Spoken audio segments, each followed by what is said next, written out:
session of Congress will welcome the Prime Minister of Israel, Benjamin Netanyahu.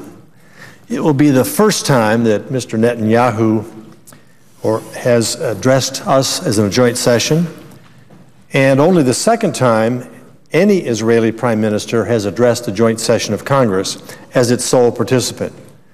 It is a distinct and historic honor and an opportunity for us to hear again how crucial is the friendship between our two countries. In anticipation of this event, I rise today to provide for the record a restatement of how I, and I believe many, if not most of my colleagues, regard the state of Israel and America's relationship with that fellow democracy. This restatement is necessary, I believe, in light of the President's speech last week regarding the Arab Spring. The President's remarks, which were delivered just before Prime Minister Netanyahu's arrival in the United States, seriously muddied the waters of American policy toward Israel and its troubled region. The Arab Spring has sprung from new popular forces throughout the region, overthrowing regimes that have lost their relevance to the aspirations of their people and threatening to overthrow others. The administration's response has been slow in coming, awkward and confused in efforts to explain its policies, inconsistent in its application from one part of the region to another, less than transparent with keeping Congress informed, and worst of all, ineffective in its guidance and understanding of events. The protests in the Middle East and Northern Africa have stirred justifiably the emotions and aspirations of the Palestinian people as well. They also seek a homeland of their own, secure, stable, and living at peace with its neighbors. I agree that this must be among our goals. Some believe that the groundswell of newly vibrant popular aspirations throughout the region, and also among the Palestinian people, is both an opportunity and a requirement for new creative steps in the search for a permanent peace. There may be an opportunity here that leads to progress if we and the parties to this long-lasting dispute make the right choices, if we seek the right ends, and if we pursue them with the right strategies. Unfortunately, Mr. President, the administration seems to misunderstand the nature of this opportunity. In a speech last week regarding the wave of startling events in the Middle East and North Africa, President Obama attempted to bring coherence and purpose to his administration's policy. Instead, the speech brought more confusion, potentially jeopardizing prospects for successful negotiations with Israel and the Palestinian Authority. Mr. President, in my opinion, it was a serious mistake for the President to preemptively declare U.S. support for a Palestinian state based on the 1967 borders. President Obama's declaration that Israel must withdraw to the 1967 border lines is unprecedented and unwelcome. It is true that previous administrations have referred to the 1967 lines in the past as a reference point in negotiations. And it is also true that the Palestinians regard the 67 lines as their beginning negotiating position. But even with the President's vague acknowledgement of the need for land swaps, no U.S. administration has previously adopted the Palestinian position as its official policy until now. How can this help restart negotiations or drive those negotiations toward a successful conclusion?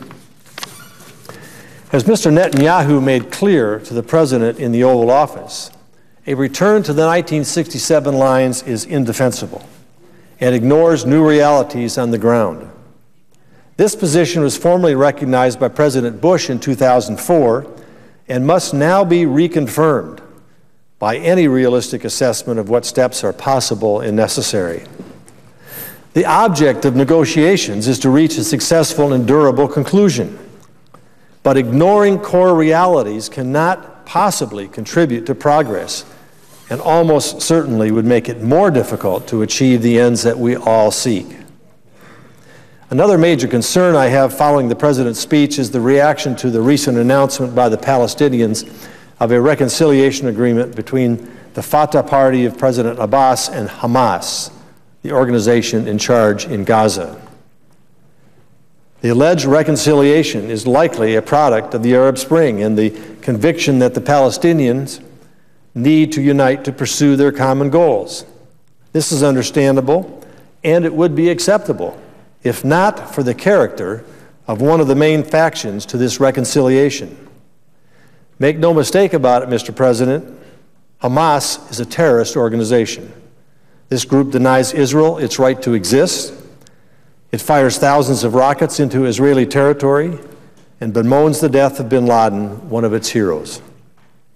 If this announced reconciliation of these Palestinian groups actually occurs, the Palestinian Authority of Prime Minister Abbas, to which the United States, by the way, provides considerable financial and humanitarian support,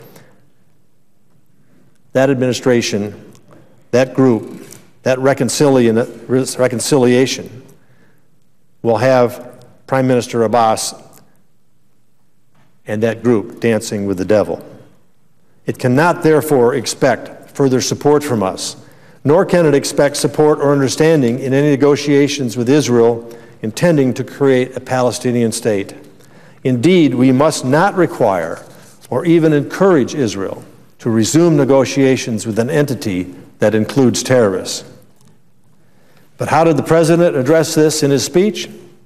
He did not mention the word terrorist or provide any solid indication that negotiations with Hamas would be impossible.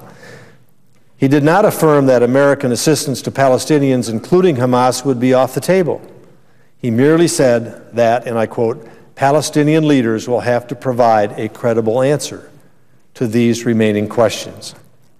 The President also suggested in his speech that the Israelis and Palestinians should focus negotiations in a restarted peace process on the issue of borders and security, leaving the highly contentious issues of Jerusalem and refugees for later. This type of step-by-step negotiating has been rejected many times in the past, and for good reason. Land is Israel's main asset in negotiations. Even if it were possible to reach agreement on land and borders first, Israel would be left in a far weaker position to negotiate the subsequent matters.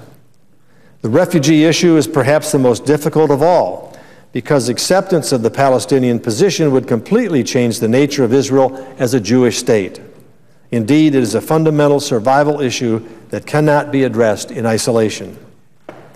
Finally, Mr. President, I am deeply concerned that the President's speech may be used by the Palestinians to support their campaign to bring a unilateral declaration of statehood from the United Nations General Assembly.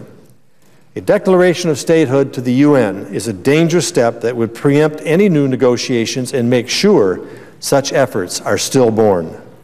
If this strategy succeeds at the UN General Assembly this September, it will bring serious legal, political, diplomatic, and practical negative consequences for both a real peace process and Israel itself. Mr. President, let me restate that.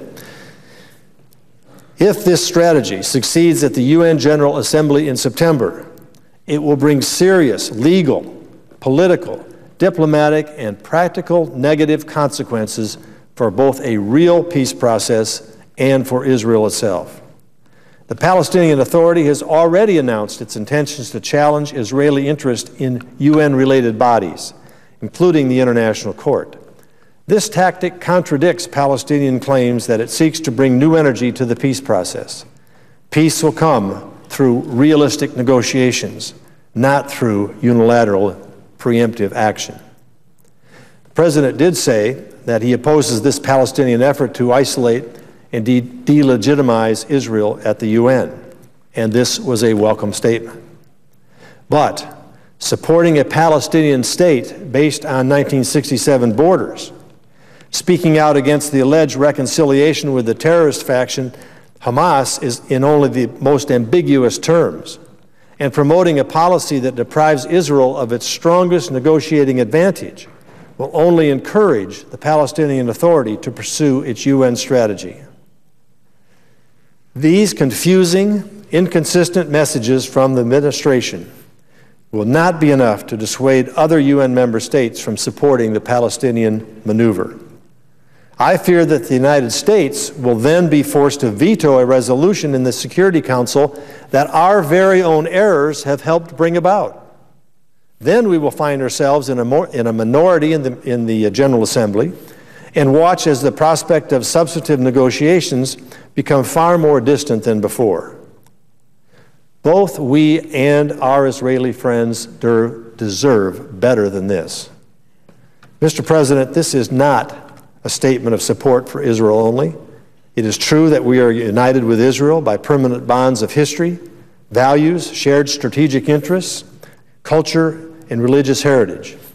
But those bonds are also the principal reason we have for pursuing a peace that is durable and just for everyone in the region. That peace will serve the Palestinian people just as much as Jewish Israel. A secure homeland of their own at peace will be the result of real negotiations based on shared understanding of what is possible. Americans, the people of Israel, and the Palestinian people all have a shared common heritage in prophetic religions. Hopefully, prayerfully, together, we can aspire to a common purpose to bring enduring peace to the birthplace of that heritage.